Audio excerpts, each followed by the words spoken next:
Marshall is a former CNN Science Features news producer, freelance writer. He has been researching Earth changes in Nibiru since 1999, and he sees a dark cloud coming. And noted author, by the way, several of his books, Planet X Forecast in 2012, Survival Guide, Planet X Tribulation, his latest Survival, Wellness, Advocacy, and the Big Win. We'll talk a little bit about that, too. And here is Marshall Masters back on Coast to Coast. Hello there, Marshall. Hello, George. Looking forward to this. How did we miss an asteroid that just buzzed by us? Did you hear that story? Oh, yeah, my gosh. But you know, the one that really got my attention was Mars. They just discovered a new impact crater on Mars that was 680 feet in diameter, so that's more than 2 football fields, and it's very fresh. So this is really consistent with what we've been tracking in our meteor and bolide data. And last year, late last year, I put up a video where we really see a very high threat window for a Chelyabinsk level event this quarter, particularly in February. And explain that meteor event that hit over Russia. Well, that was a super bolide, which is also it's a form of a meteor. Okay. There's a lot of It doesn't hit, it explodes in the atmosphere, right? That's right. It detonates in the atmosphere. Now, a regular bolide will detonate. A super bolide will detonate, and there will be sound and flash and a shock wave. That's what happened with Chelyabinsk. So this thing was 17 meters in diameter, and I call it a 30-30 event because when it went off, it generated enough energy to equal 30 Hiroshima atomic bombs. Oh, my God. And was 30 times brighter than the sun.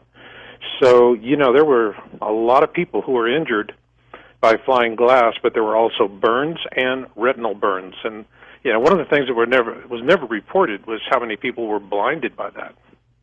Now, since when do you start tracking fireballs? I thought you were just Mr. Planet X.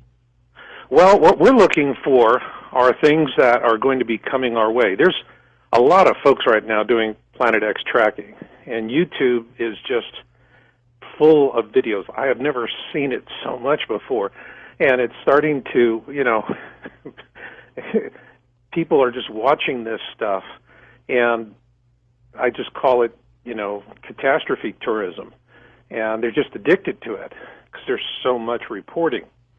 But I'm really more interested in the stuff that's going to happen to us, and there I see a lot of indicators that are very serious. So when we're looking at seismic events, volcanoes, everything is on the uptick. It's very, very steady. You know, what we did in that video was we revisited the Mayan calendar date of December 21, 2012.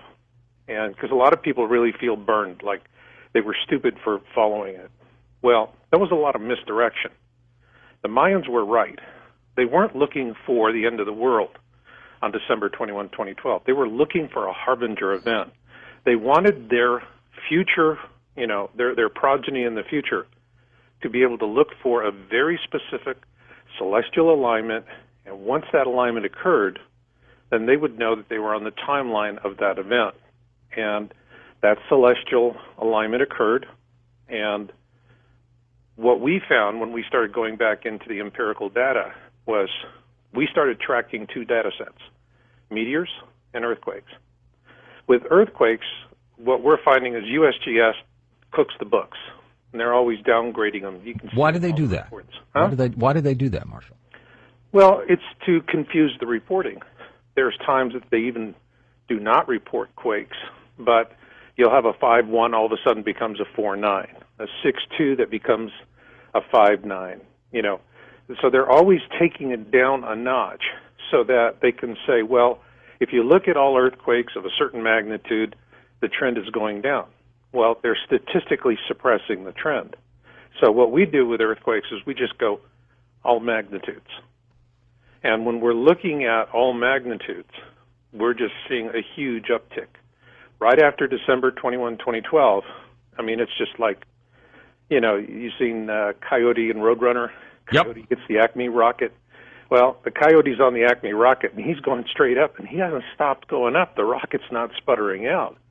And particularly with what we're seeing now on the Ring of Fire, there's a lot of ash that's also in the air, and this is something that I predicted in my book, Being in It for the Species, that we would start seeing ash closing down airports and affecting air traffic. That's happening. Are you saying that whatever Planet X is doing, it's bringing with it all this space clutter? It's pulling it and pushing it. You know, it's a push. I call it a push me, pull you. And from Dr. Doolittle, because it's literally, think of it, it's got like a bow wave, and it's not only pushing stuff ahead of it that it's been dragging through space, but it's coming through and it's dislodging objects that are in benign orbits. They would never be Earth crossing. They would never be a concern. All of a sudden, they're a concern, and they have Earth crossing orbits because it's coming through the system like a huge cue ball. So that's what we're seeing with tracking meteors. And meteor observations are just skyrocketing. This asteroid that just buzzed by us, that was, between us and the moon, it was like a 10-story building. Had that thing hit us, that would have been a catastrophe. That would have been an extinction-level event. My God. And they didn't see it until just a few days ago. How could they miss these things, Marshall? Well, I don't necessarily believe that they get caught by surprise. They just don't tell us? They don't tell us, or actually they suppress it. I remember back in 2000, Dr. Brian Marsden of the Smithsonian Astrophysics Lab, he was the go-to guy when people discovered objects for naming them. Now, he's passed away, and very fine gentleman, but I remember talking with him. He was very furious because back then, all of the astronomers were starting to use the internet, and they'd get a sighting, and they'd say this is, has a small chance of being an Earth crosser. There could be a potential impact event, small. Well, the tabloids in England would pick that up, and then next thing you know, newspapers were going crazy with, doomsday asteroid. And what NASA did to shut all that down was they didn't deal with the media. What they did was they told all of the astronomers, you have to report this to us. We'll release the information to the public. And the astronomers do it and stay quiet. Most of them. If they want to keep their funding. Right. So that's been in place, for all this time. And I can remember back then when NASA implemented the standard or the method, astronomers were furious. But you got orthodontia for the kids. You got to pay a mortgage. That's what it comes down to. Where would you say Planet X is right now, Marshall? We're tracking it on the other side of the sun, and it's probably somewhere between... Oh, I'm losing you on the phone, Marshall. You there? Yeah, I'm here. Why, I can't even hear you. Can you hear me now? Oh, yeah, there you are. Okay. You had your hand over the speaker. Yeah, sorry. Sorry. So it's between Mars and Jupiter on the opposite side of the sun. We're in a matching orbit. It's moving around the sun much like we do, so we're slowly closing on it.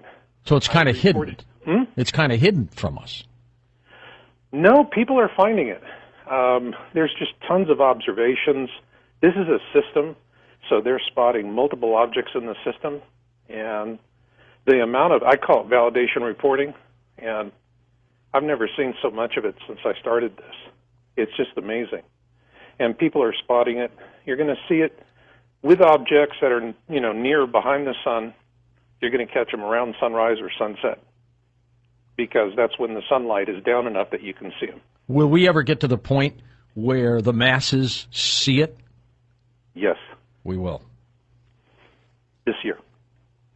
About when? Well, according to Ed Dames, we're going to all see it in November of this year. When we do, it's going to be about the size of the moon. And Bob Dean in 2008 made exactly the same prediction. So, the way it's coming around, the way we're seeing it right now, we're going to see it this year. We're already seeing it. The question is when are people going to believe what they're seeing? Well, that's a big question, too, because, one, if government doesn't tell anybody about it, they're not going to believe it. It's going to come from people like you, programs like ours, in order to start getting the word out. And even at that point, some people aren't going to believe it. Yeah, so the question really is not, when am I going to see it with my own eyes? The question is, when am I going to believe what I am seeing is a clear and present danger? That's the correct question. And, people right now they're haunting YouTube. And, it's like a old Cheech and Chong movie. They're just sitting there. And YouTube is the bong, and they've turned into tribulation couch potatoes, and they go from one video to the next, to the next, to the next. I can just see them there going, wow, man, look at this, look at that. Far out. Far out, dude. Don't bogart the bong. And they just think they're spectators. All right, hang with us, Marshall. I want to get into some of your thoughts on cosmic waves and what you call validation reporting, which you're not doing anymore. We'll find out why. Okay, welcome back to Coast to Coast. Marshall Masters with us. We're talking about Planet X. We're going to take calls next hour as well. Marshall, tell me about this cosmic wave. It's somewhat historic. What exactly was it, and is it? Well, there's a lot of debate about it, where it came from, but the helium is the one thing that a lot of people are keying in on right now. And the helium would be part of a bow wave of Nemesis, the brown dwarf at the core of the Planet X system. So we're seeing this happening. It's affecting weather on the planet. It's also going to be affecting in terms of earthquakes, volcanoes, this kind of stuff. So, we're cranking up the heat on the tea kettle here. Okay, but in terms of a cosmic wave, what do some of these things mean to people like us on good old planet Earth? I mean, are we going to get injured? Is something going to happen? Well, that's the question I'm asking people to start thinking about instead of validation reporting and trying to see what's coming. And that's flash flood warning in my area. I know. Where are you? Where are you right now? We're in Reno, and we're getting hammered by You're getting rain in Reno? Oh, yeah. Jeez. It's been grueling. So, what people really need to do is they need to start thinking about all of the signs. There's a lot of suppression in the mainstream media. A lot of stuff is not being reported. We have crop failures around the world nobody knows about. How many people really know that under Naples is a supervolcano system and it's starting to go critical? There's all kinds of things happening around the globe. Folks cannot connect the dots.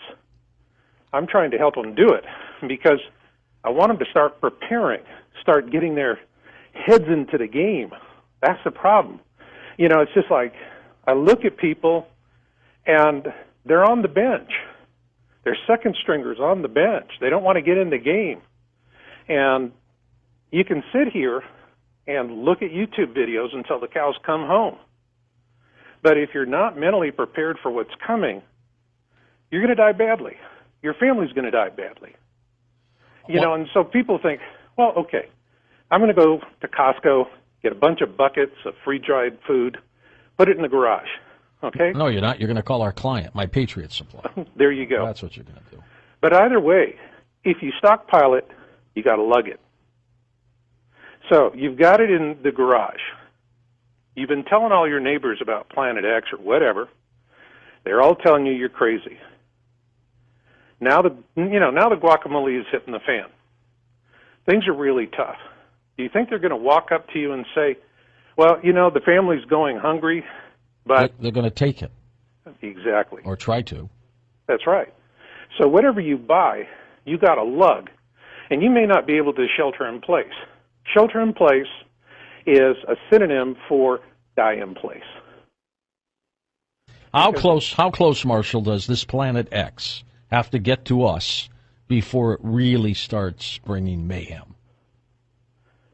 No, it really is already starting to spring it. The problem is that we don't see it, George. I know, in all ways. And it's, But it will pass once it starts going away again, right? Until the next cycle.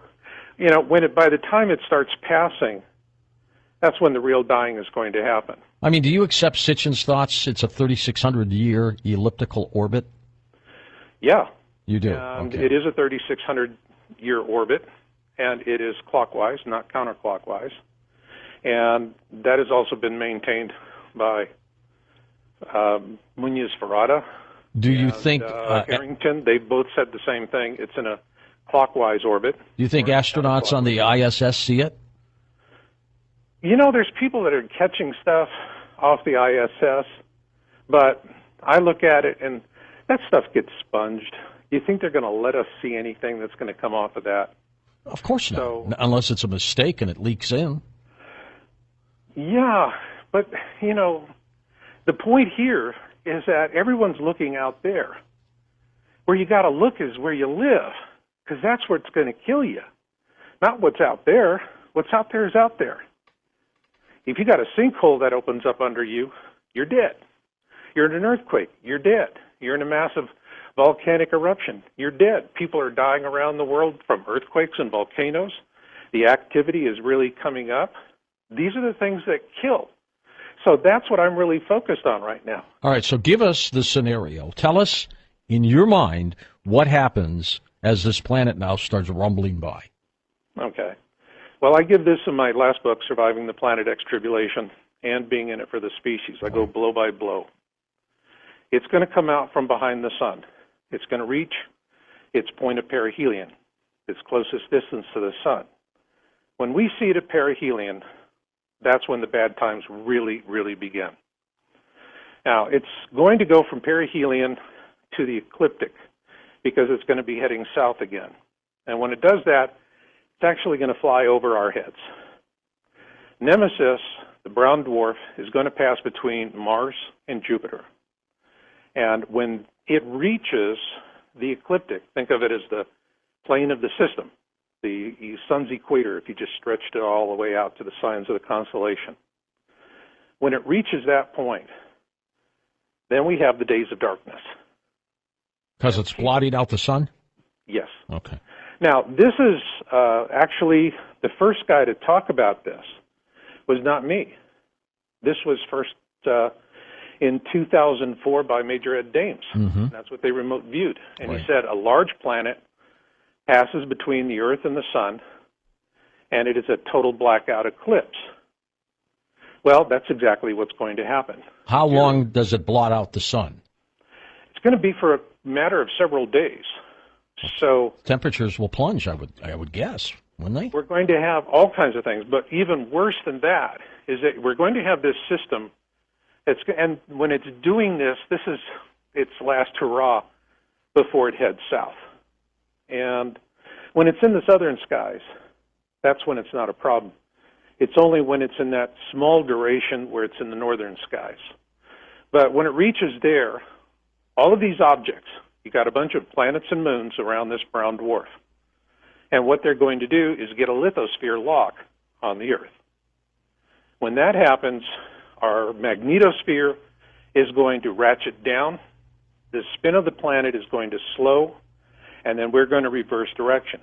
And so this is when we have the crustal pole shift, which means people living along the shorelines, they're all dead.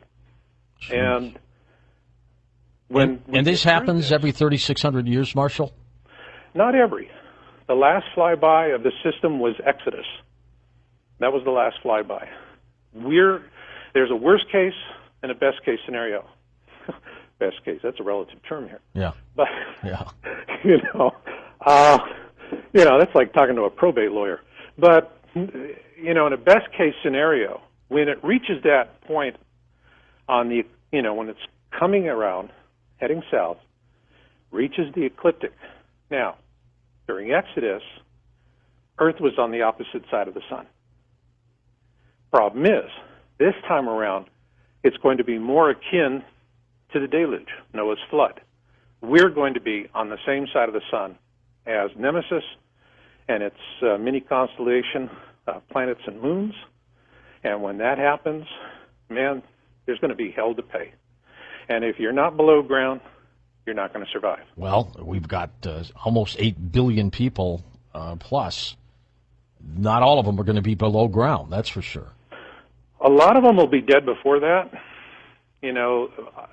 People ask me, the question, well, if it was something this big, they would tell us. And it boggles my mind. Where is it written in the law that the government at some point stops lying to us? Are you going to be one of those, Marshall, and this is a rhetorical question, take it for what it is, that when this happens, you're going to say, I told you so? No, I'm going to be too busy saving everybody I can. Good for you. I think that's anybody who's, by the way, if that happens and you say, I told you so, guess what people are going to do? They're going to attack you. Yeah, some little 60-year-old gal with a PhD is going to lunge out of the crowd, point a finger at you, and say, you're manifesting. They're going to hit you with a baseball bat. That's what they're going to do. Yeah, or hang you, because if they kill you, then you're not manifesting it anymore, and then it's all going to go away. So buzz through the earth changes that could occur when this happens. Well, when the earth changes come, first thing we're going to start happening is going to be a lot of volcanic and seismic activity. We're already seeing this. I was just going to say that. It's already ratcheting up. Next is going to come impact events. That's going to be the next thing.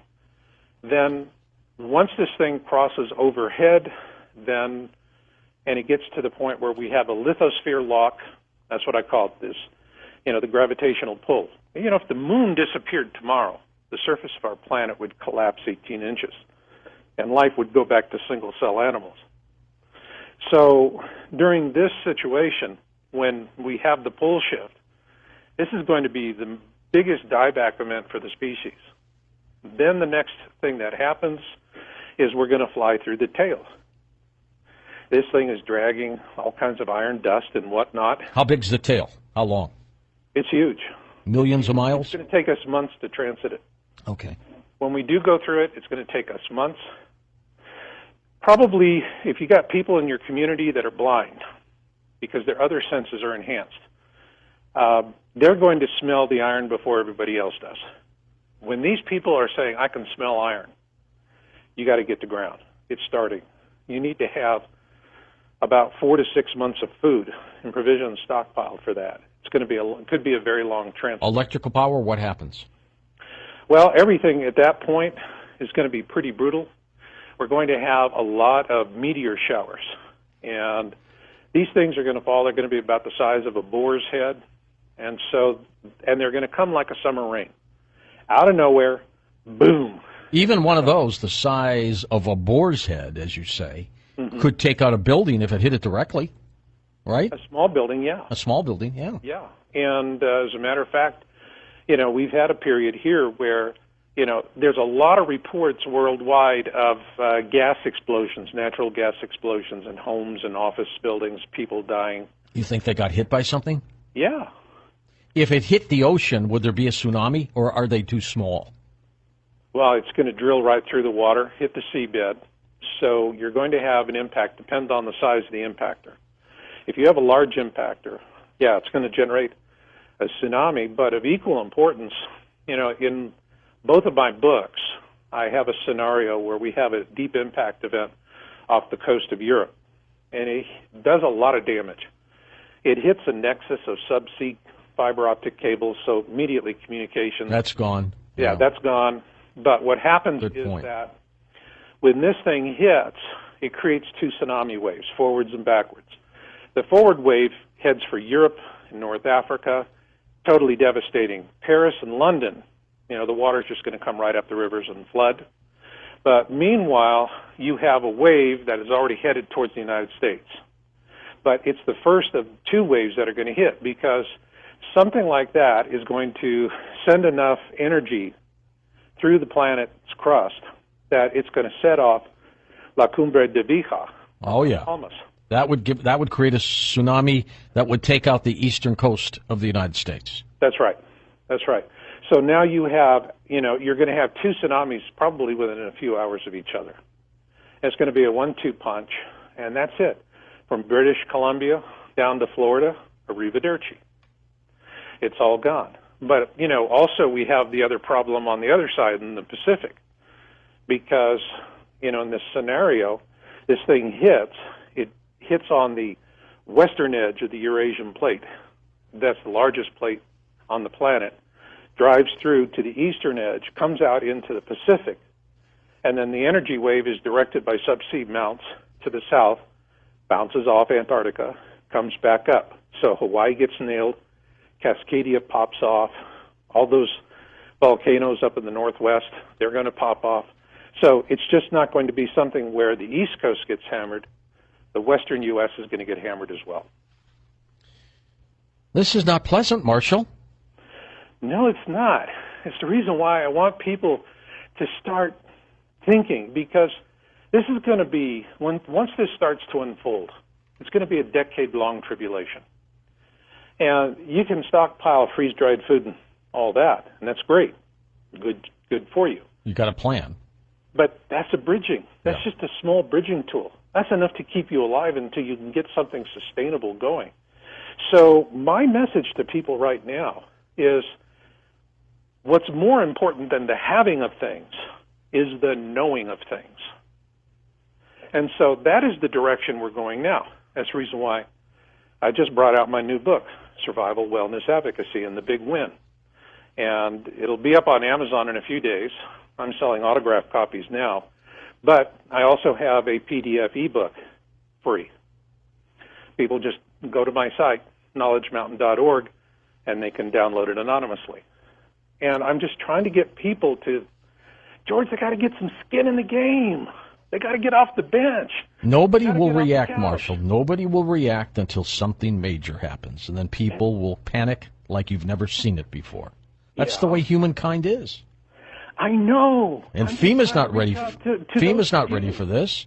Poor Donald Trump coming into office. He's not going to be ready for this. You know what, dollars to donuts? I think Trump knows a lot more about this than he lets on. You think so? How? Yeah. I think he would know about something like that. Were you an advisor? I wish, from your lips to God's ears. No, I just, it's, call it a gut instinct. That's it. All right, Marshall, stay with us. We're going to come back for an hour of phone calls with you before I go into open lines later on tonight here on Coast to Coast AM. Marshall Masters with us. His websites are linked up at coasttocoastam.com. His latest book is called Survival, Wellness, Advocacy, and the Big Win. I got to ask him what the big win means, and we'll find out when we come back. Also, don't forget to like us on Facebook. Follow us on Twitter, because during open lines, we'll take some of your tweets and your texts as well right here on Coast to Coast AM, where you can also email me at george@coasttocoastam.com. And welcome back to Coast to Coast. In this hour, we're going to take your phone calls with Marshall Masters about Planet X. We'll be doing that in a moment on Coast to Coast AM. Okay, welcome back to Coast. Marshall Masters with us. Marshall, how did you get started in this in the first place? What happened? Oh, you just walk backwards into it. There's no degree program in college for Planet X. I was just trying to figure out global warming. And so this was back in 1999, and I got together with a couple other folks in Mensa, the three of us put our heads together, and we started researching it, and we were curious, was something similar happening to the other planets in our system? And when we looked at anything that had an atmosphere, it was showing evidence of the same things. And so we found it indirectly that way, and it was like, is this a natural cycle of the sun? We couldn't determine that, so it had to be an interloper. Then the next question is the interloper a rogue? Is it passing through the system, or is it in a captive orbit?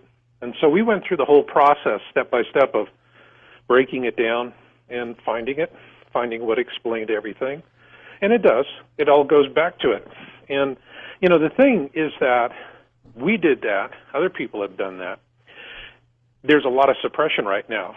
Your listeners can go and get on Google, Yahoo, or Bing, type in Planet X or Nibiru, and just see how many screens you got to drill down before you see me or someone like Nancy Leader, who's incredibly prolific. And so they're controlling this conversation. People can't get the information. And this is what really, it pisses me off. It has pissed me off. Radio. All right. I'm sorry. And it's just, I understand what they're doing. If people are not vigilant, if they don't see what's coming, George, they're going to die in place, or shelter in place. Same difference. What do they want to do? Well, look at the Georgia Guidestones. It says keep the population under 500 million. Doesn't say how we get there. But this is how we get there. We're going to have this global catastrophe. And during this Planet X flyby, something amazing is going to happen. The shackles of slavery on our species, and we are a slave species, the shackles are going to come off. And we're going to be dying in vast numbers. 9 out of 10 are going to die. But they will die as free men and women. So my focus is on the survivors. And the big win, the end game, is defeating what the elites want to do, to reshackle us back into slavery, towards the worst of it. Earlier we talked about passing through the tail. Well, that's when we're at the end of that. That's when this is going to happen. That's when the seed vaults are going to open up. They're going to come up with food, medicine, clothes, construction materials. All you got to do is agree to their terms, which will include taking the RFID tags. And those tags, by the way, the sign of the beast is coming. They are. Because so prophecy these things are operating at multiple frequencies. They're very robust. This is intelligence that I have from someone who blew the whistle. And these things are designed, they found the frequency by which we feel a cosmic relationship with Creator. You know, you do feel a sense of the presence of God. Well, you get tagged with one of those chips, they're going to block that frequency. And then they're going to replace it with whatever they want God to be. That's how insidious this is. And they want a lot of people to die. So when I write my book, The Big Win, to me the big win is if we just called bluff, and that only takes three things: self-sufficiency knowledge, hope for the future, and knowing you're not alone. That's it. That's my whole bag right now. And you know they want to reduce the population down to 500 million. That's the number we keep hearing. Yes, because it makes sense, George. If you only have so many trinkets to go around, okay, and you have enough of a supply that it could be meaningful for people. If you have 7 billion people, you know, what, a day or two? That's it. So who's going to sign their life away for a day or two? But if there's enough, yeah, all of a sudden, you know, there's a lot to go around. And if you get in on this, okay, so people are going to make a bad deal. They're going to take the chip. They're going to sign away their rights. And the elites will reestablish slavery control. The big win is it's easy. It's easy. When they make the play, people say no. They pull a Gandhi. We're just not going to participate. No, thank you. They're going to understand it's not no to the carrot. It's going to be no to the stick. And it doesn't need to be the majority of the survivors. It only took 30% of the colonists here in the United States to win the revolution. The other 70% either sat on the sidelines or played ball with the British. All we need is a critical mass, or in other words, the 100th monkey. So that's my whole bag right now. That's what I'm writing about. That's the information I'm trying to get out there. I don't know if I'm going to survive the tribulation, but I just know that when my day comes, and I'm standing before my God, warts and all, we'll both know I kept the faith. And I'm just trying to give people a plan, an idea. I'm not talking to the 90% that are going to die. I'm sorry about that. I really am. I've lived with the burden of that misery, and it has been a terrible weight on my shoulders. Continues to be. One last thing before we get into calls here, Marshall, and that is validation reporting, which has been so important to this. You used to do that. You don't anymore. Why not? Because I would just be one small voice in a big chorus. So, great. Let the chorus go on without me. I can focus on what's really important. I'm trying to help the people who I know are going to be the most likely to survive. And it's not the one building $500,000 bunkers. Well, that's true. All right, let's go to the phones. Thomas in La Jolla, that's in California. He's on the wild card line. Thomas, go ahead. George, thank you for taking my call, and Marshall Masters, thank you for the research. This is a very sobering interview, to say the least. For many, many years, decades, in fact, there have been rumors that the planetary elites have been building deep underground militarized bases. By deep, I mean at least a mile underneath the surface. Yep. For planning for a flyby, and of course a flyby would include kinetic impact of asteroids, meteors, collateral material, and also protection against massive electrical phenomena discharging between Planet X and the surface of planet Earth, which would create, as George knows, electromagnetic pulse, which could possibly fry, the electronic circuits. My question is, there is some debate that a deep underground militarized base, at least a mile underneath the surface, may be the worst place to be during a flyby because of seismic effects. They may turn into deep underground tombs, so to speak. And I was wondering what your thoughts, your speculations, reflections on this. Would it be better to be on the surface or perhaps underground shallowly? Or would the deep underground bases, are those the best places to be? And thank you again for the work that you're doing, Thank Dr. you, Masters, and thank you again, George. Absolutely. Go ahead, Marshall.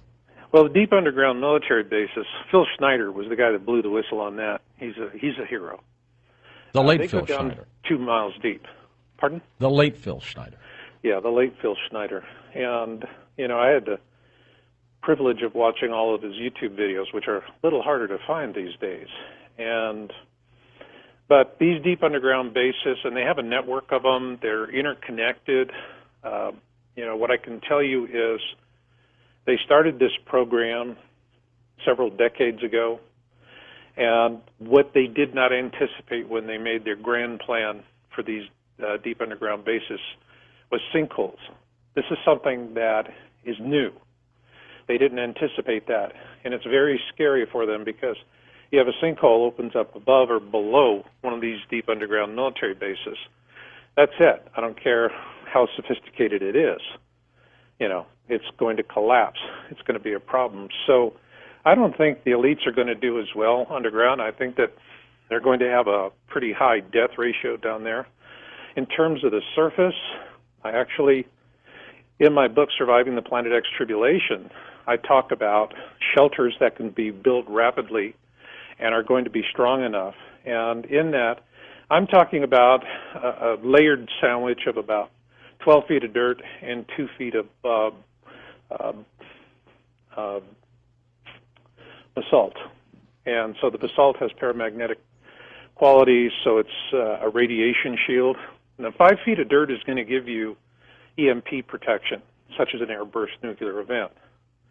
But we figured more to about 12 to 15 feet, and the style of construction I put in there, and I actually focus on, there's a fellow by David South, Monolithic in Texas, and his system is utterly brilliant. It's perfect for this. These things can go up very rapidly, and so I see, when we see on CNN the talking heads telling us, yeah, everybody sees it, don't worry, it's just going to be an interesting light show. When you hear that, the last window of opportunity to do something has arrived. And if the next time you see them on CNN going, well, we didn't anticipate all of the things that happened, but we've corrected our models and don't worry, then the window of opportunity is closed. It's gone, yeah. So I tend to think of process. I'm not date-driven. So, what he's talking about with the deep underground bases, they're not going to do well, and I don't think they've anticipated all the things that are going to come into place, particularly with the lithosphere lock. And also, let's be honest, when we see private jets littering the tarmac at Denver International like a bad case of the measles, dying time is near. Next up, we go to Vicki, first-time caller in Duluth, Minnesota. Hello, Vicki. Go ahead. Hello. Hi there. Thank you so much for answering my call. Sure thing. Can you hear me all right? We sure can. Okay. I want to go back to, my question is, I am only a couple blocks from the big lake, Lake Superior. And, I can look down at the lake. I'm wondering when Marshall talked about the first wave hitting Europe, second wave hitting the East Coast, will that come up to St. Lawrence Seaway into the big lakes, push all the water up?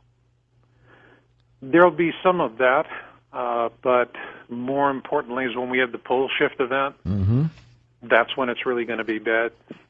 So you don't want to be anywhere near those lakes. Usually what we're talking about is about 150 miles away. You know, if you were going to northwest Minnesota, at the other side of Red Lake, up in that northwest corner, that's where I would head when things are getting bad. That's a good area, highly survivable. And there are other areas in the country like north of Asheville and North Carolina. So these are places you want to keep in mind. But where you're located right now, hard to say, you know, how much of the water is going to come through the seaway, but definitely during the pole shift, not going to be a good thing. Marshall, in your latest work, Survival, Wellness, Advocacy, and the Big Win, what is the big win? The big win is we come out of this a free species and we have a Star Trek future. With how many people? Well, you know, during the tribulation, it's going to be a period of about 10 years. The population will be whittled down pretty hard. But we're going to rebound. And I think by the end of the tribulation, while at the worst of it, we could be down to 500 million. By the end of it, after the last shaking and rattling and the earth trumpets and all of that, we'll have 1.5 to 2 billion.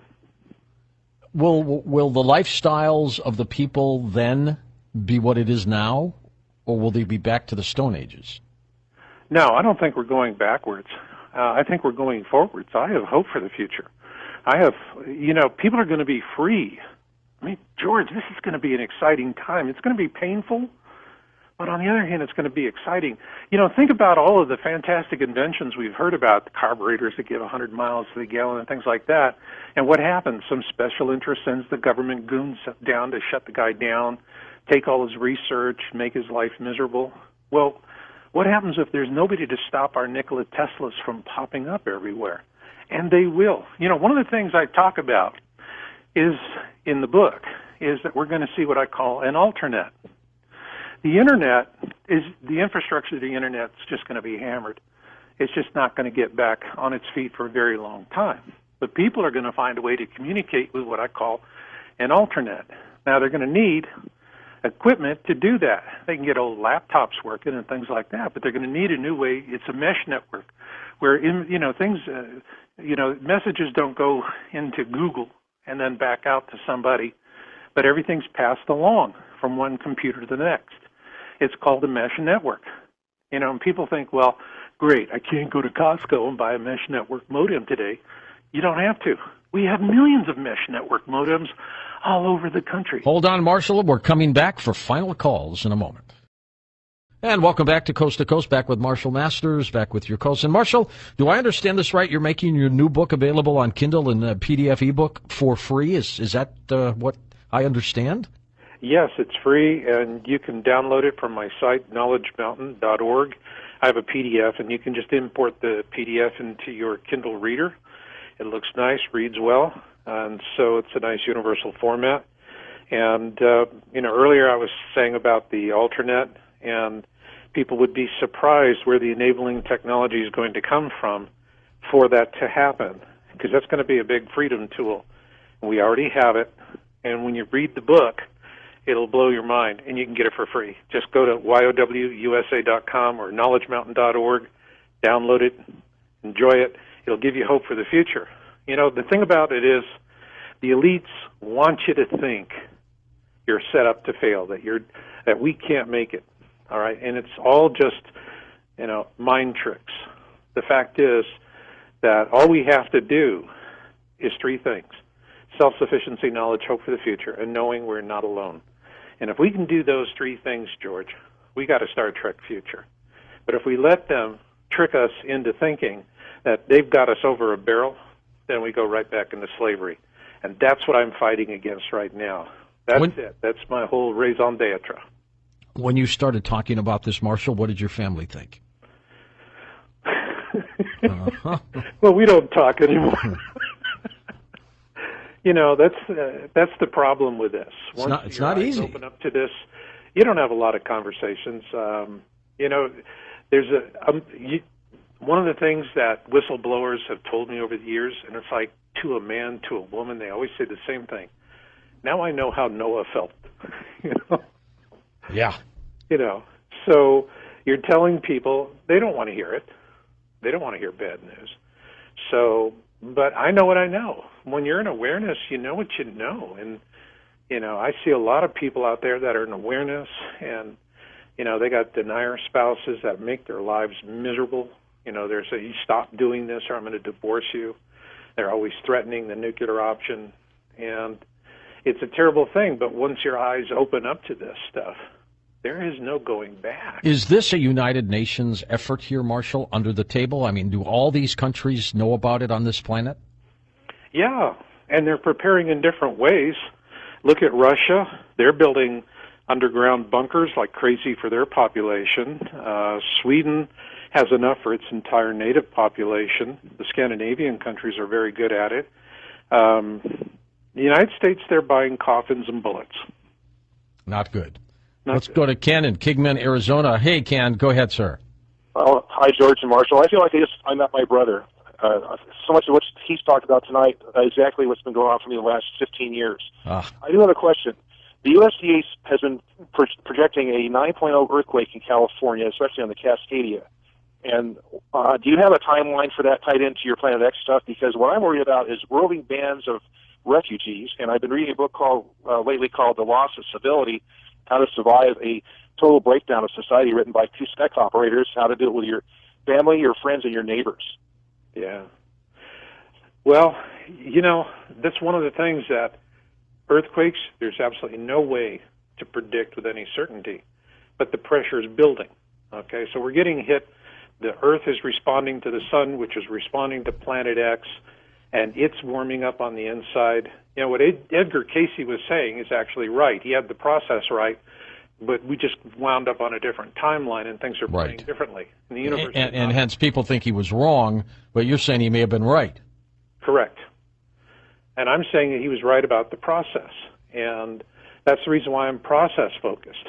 I'm looking at how are the dominoes falling. I don't care how long it takes for the dominoes to fall.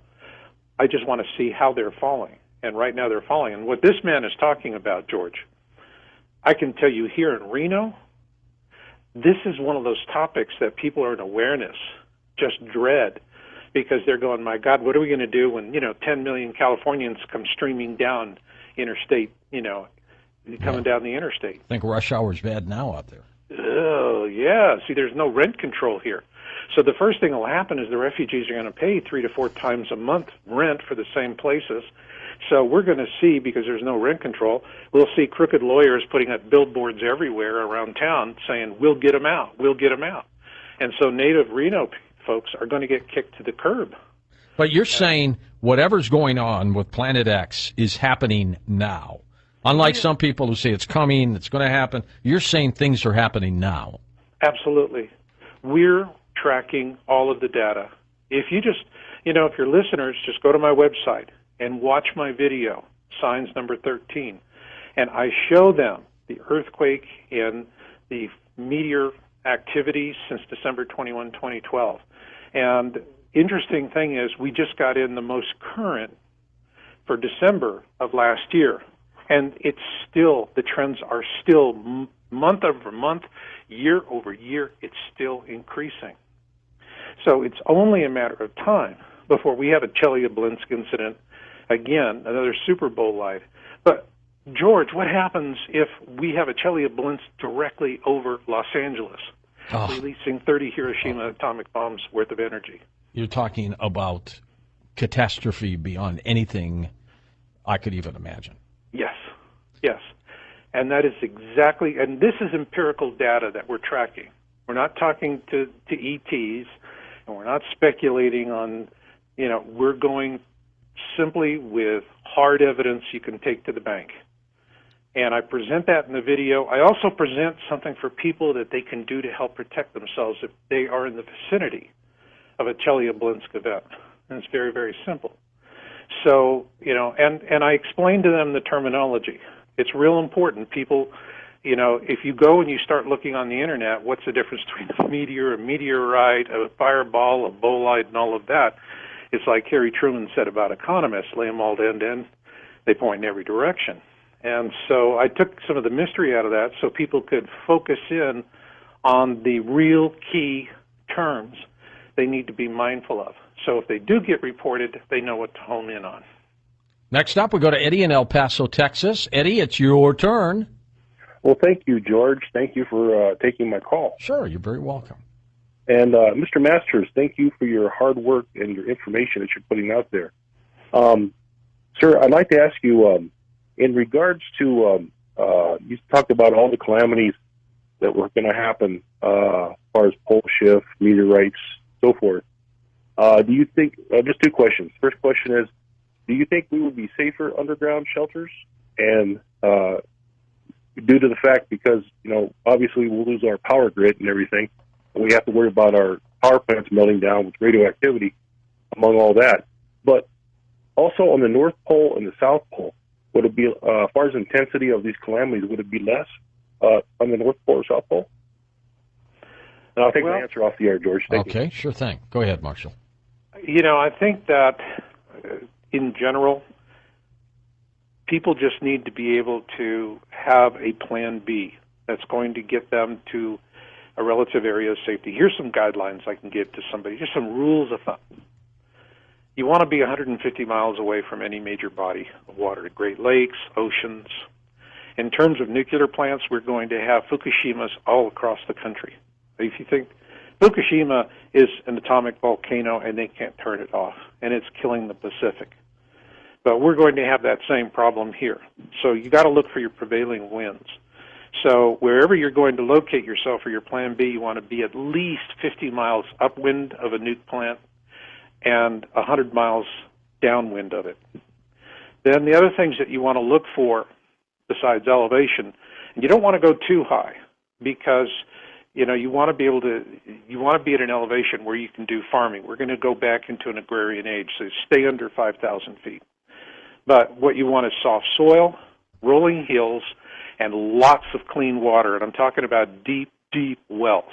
That's really going to be important, especially when we have that last phase where we're passing through the tail of the Planet X system, because the iron, that dust that's going to fall everywhere, is going to just make surface water a nightmare. Now, eventually that'll clear out with the exception of swamps and sloughs and things, but during that period of time, you're going to need to have water. So those are the basic rules of thumb. In terms of construction, my advice is that you build above ground so you're not into a water table. You don't excavate.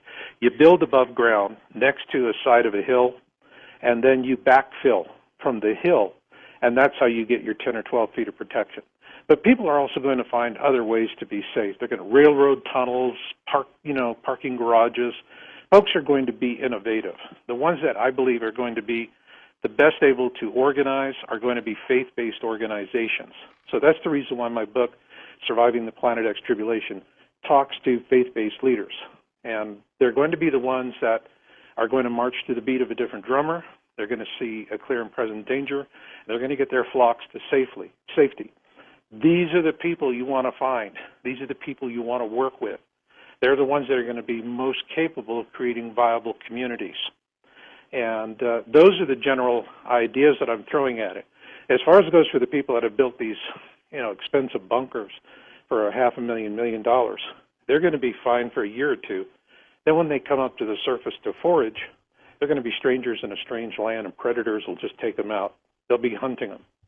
And so that's why I call them bunker bunnies. So, again, it's not about the having of things, it's the knowing of things, and that's what I'm trying to get across to people. Let's go to Mike in Auburn, Washington now. Thanks for calling, Mike. Go ahead. Hi, George. How you doing? Good, Mike. Thank you. And hello, Marshall. Hello. Well, I have a question for you. I believe earlier on you were talking about something was going to happen in February. Was that a comet or something like that, some kind of explosion? I forget what it was you were starting to say and then got sidetracked into something else. That's my first question. What we're seeing for the first quarter of this year is a very, very high probability of a Chelyabinsk level event somewhere in the world. And the month of February, statistically, is when it's most likely to happen. Keep in mind that Chelyabinsk happened on February 15th, 2013. And on that very day, everybody was looking in the other direction because NASA was talking about another asteroid that turned out to be a non-event, and they were completely blindsided by Chelyabinsk. Okay, and my second question is, if you were me and you lived in the Seattle area, where would you want to go when this stuff really starts to hit the fan? Where would you want to vacate to, and how would you really do it if you don't really have much money to relocate, buy property, that kind of stuff? And not a lot of people do either. Not a lot of people do. I would head east of Lake Roosevelt. East of Lake Roosevelt. How far east? As far as you could go. As far as you can. Yeah. Don't look back, right? That's it. So it's a tough thing. I mean, it's hard for people. Relocating, it's why I call it busting a move, because you bust up your life. And, then you have your whole family that they think you're as crazy as a peach orchard boar. And it's difficult. So, the best thing to do is to have your bug out strategy. You want to be able to get out of Dodge in time to give yourself an advantage. So again, going back to when you see the talking heads on CNN, MSNBC, and Fox, because they're propaganda channels, they're controlled by the elites. When you see them saying, "Oh yeah, we see it, everybody sees it, but it's just going to be an interesting light show. Don't worry about it," that is your bust of move day. That's it. When you hear that song and dance, you just do it. You just do it. And if your family's going to think you're crazy and you're overreacting. Well, they probably will. Yeah, they probably will. And you know what? Good buddy, you wouldn't be the first one. And the ones that I really, really, my heart goes out to. And that's the reason why survival wellness advocacy and the big win. You think about, who do I want to help the most? And it's the people I've heard crying on the phone so many times. Grandparents who have children with minors and that are grandchildren, and they're trying to get their children just to look at stuff, and the kids are living in ground zero areas like Los Angeles, and they're going, "Mom, you're crazy. We're staying here.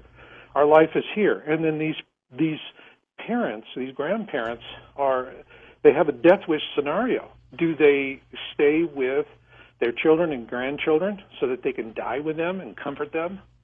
Or do they try and do something that they can provide a safe path out for their progeny?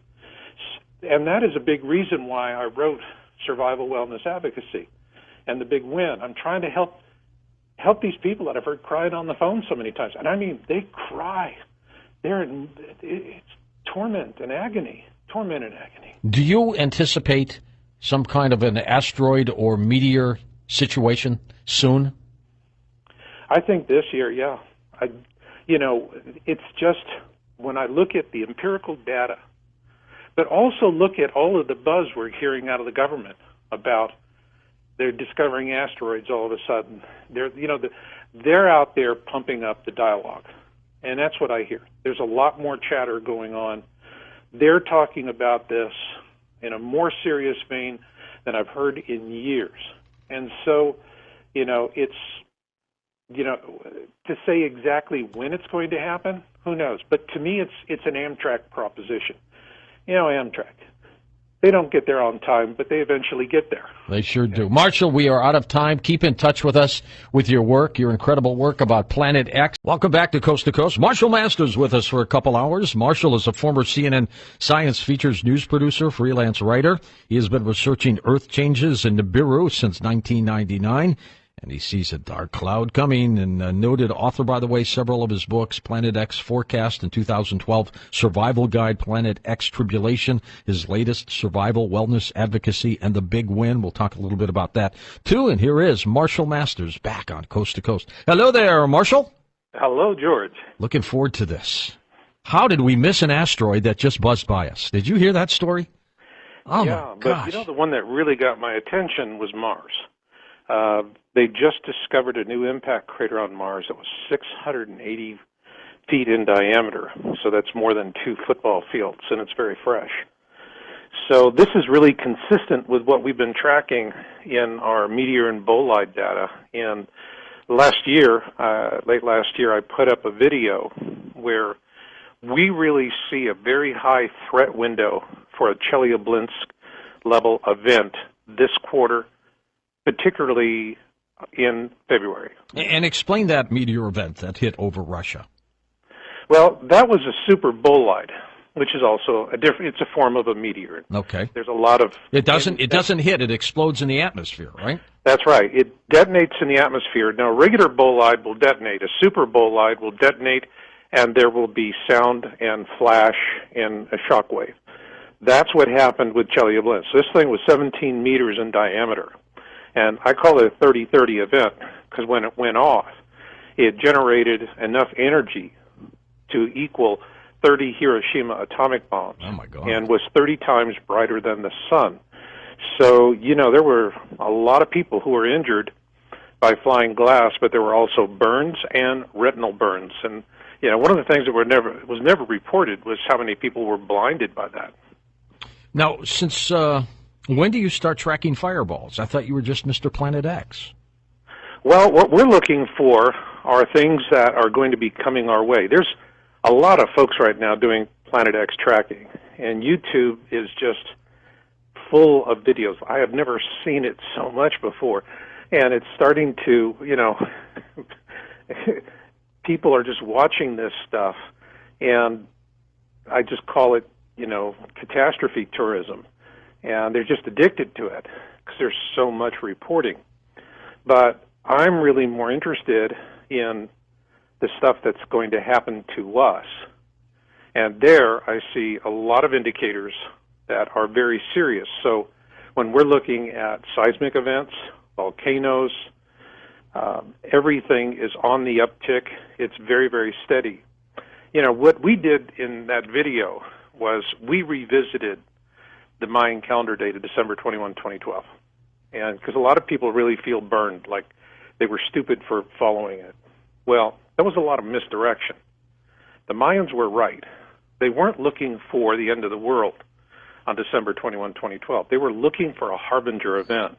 They wanted their future, their progeny in the future to be able to look for a very specific celestial alignment, and once that alignment occurred, then they would know that they were on the timeline of that event. And that celestial alignment occurred, and what we found when we started going back into the empirical data was we started tracking two data sets, meteors and earthquakes. With earthquakes, what we're finding is USGS cooks the books, and they're always downgrading them. You can see why do they do that? Huh? Why do they do that, Marshall? Well, it's to confuse the reporting. There's times that they even do not report quakes, but you'll have a 5.1 all of a sudden becomes a 4.9, a 6.2 that becomes a 5.9. So they're always taking it down a notch so that they can say, well, if you look at all earthquakes of a certain magnitude, the trend is going down. Well, they're statistically suppressing the trend. So what we do with earthquakes is we just go all magnitudes. And when we're looking at all magnitudes, we're just seeing a huge uptick. Right after December 21, 2012, it's just like, you've seen Coyote and Roadrunner. Coyote gets the Acme rocket. Well, the Coyote's on the Acme rocket, and he's going straight up, and he hasn't stopped going up. The rocket's not sputtering out. And particularly with what we're seeing now on the Ring of Fire, there's a lot of ash that's also in the air, and this is something that I predicted in my book, Being in It for the Species, that we would start seeing ash closing down airports and affecting air traffic. That's happening. Are you saying that whatever Planet X is doing, it's bringing with it all this space clutter? It's pulling it and pushing it. It's a push. I call it a push me, pull you, and from Dr. Dolittle, because it's literally, think of it. It's got like a bow wave, and it's not only pushing stuff ahead of it that it's been dragging through space, but it's coming through and it's dislodging objects that are in benign orbits. They would never be Earth crossing. They would never be a concern. All of a sudden, they're a concern, and they have Earth crossing orbits because it's coming through the system like a huge cue ball. So that's what we're seeing with tracking meteors. And meteor observations are just skyrocketing. This asteroid that just buzzed by us, that was, between us and the moon, it was like a 10-story building. Had that thing hit us, that would have been a catastrophe. That would have been an extinction-level event. My God. And they didn't see it until just a few days ago. How could they miss these things, Marshall? Well, I don't necessarily believe that they get caught by surprise. They just don't tell us? They don't tell us, or actually they suppress it. I remember back in 2000, Dr. Brian Marsden of the Smithsonian Astrophysics Lab, he was the go-to guy when people discovered objects for naming them. Now, he's passed away, and very fine gentleman, but I remember talking with him. He was very furious because back then, all of the astronomers were starting to use the internet, and they'd get a sighting, and they'd say this is, has a small chance of being an Earth crosser. There could be a potential impact event, small. Well, the tabloids in England would pick that up, and then next thing you know, newspapers were going crazy with, doomsday asteroid. And what NASA did to shut all that down was they didn't deal with the media. What they did was they told all of the astronomers, you have to report this to us. We'll release the information to the public. And the astronomers do it and stay quiet. Most of them. If they want to keep their funding. Right. So that's been in place, for all this time. And I can remember back then when NASA implemented the standard, or the method, astronomers were furious. But you got orthodontia for the kids, you got to pay a mortgage. That's what it comes down to. Where would you say Planet X is right now, Marshall? We're tracking it on the other side of the sun, and it's probably somewhere between... I'm losing you on the phone, Marshall. You there? Yeah, I'm here. Why, I can't even hear you. Can you hear me now? Oh, yeah, there you are. Okay. You had your hand over the speaker. Yeah, sorry. Sorry about So it's between Mars and Jupiter on the opposite side of the sun. We're in a matching orbit. It's moving around the sun much like we do, so we're slowly closing on it. So it's kind of hidden. It's kind of hidden from us. No, people are finding it. There's just tons of observations. This is a system, so they're spotting multiple objects in the system, and the amount of, I call it validation reporting, and I've never seen so much of it since I started this.